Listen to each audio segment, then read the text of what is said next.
G'day, it's Outback Outlaw here. Tonight I'm going to read a poem that was written and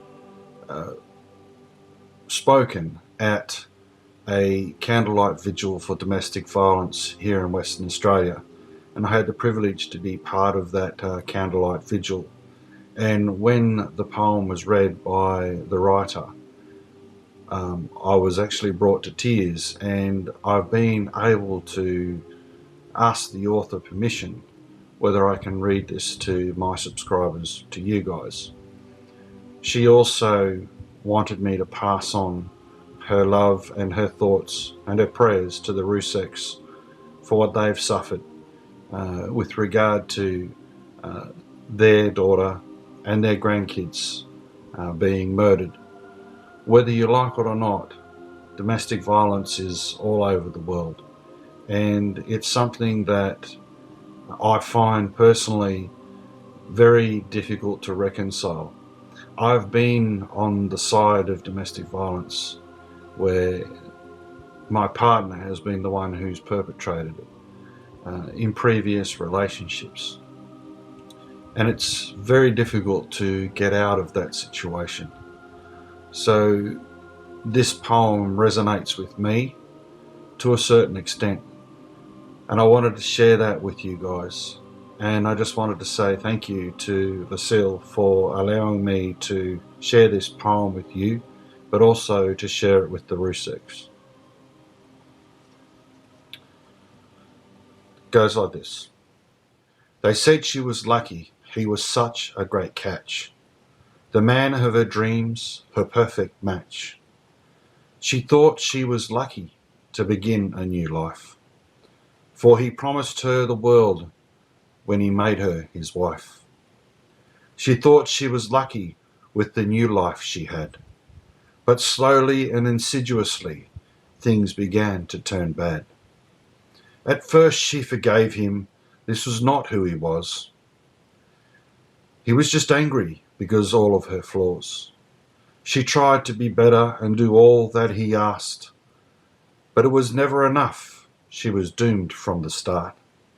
So she wore a mask that would hide her pain. Her life had become such a tortured terrain. When the babies came, she prayed things would change, and there were moments of hope in her world of pain. But they were short-lived, and her heartache grew. She saw in their eyes they were filled with fear too. As the years went by, she learned how to be the mother and wife he wanted to see. She desperately wanted to leave to escape so that she and her babies could finally be free.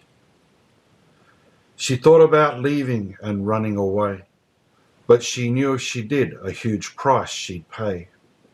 For he told her so often, and she truly believed, that he'd kill her and her babies if she ever left.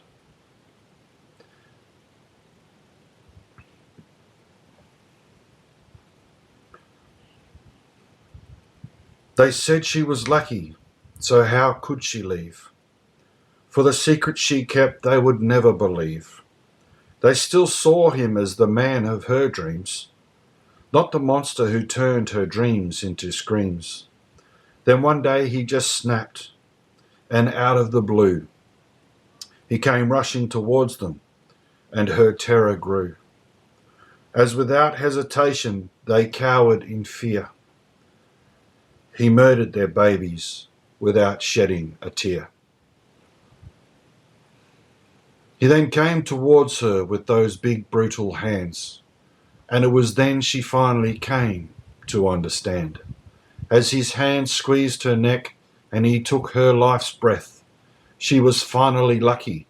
She found peace in death. The mourners they came struggling with their loss, as they saw her and her babies in their shiny new box, and they wept in shock at the horrors he caused, and for once no one mentioned how lucky she was.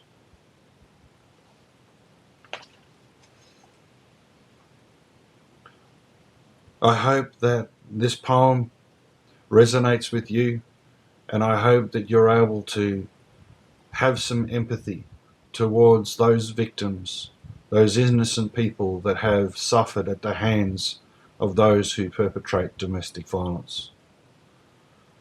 It's wrong, and it can be done in so many different forms, but it's wrong. And for those creators out there that like to perpetuate a narrative that puts victims through torture and trauma all over again, you are doing what these people do in committing the atrocities of murder, of domestic violence. You are no better than those people who are locked up or those people who get away with it.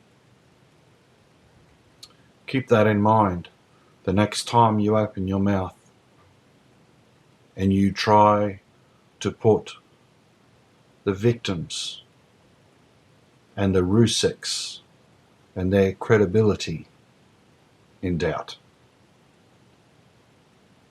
I'm Outback Outlaw, and I'll catch you guys later. So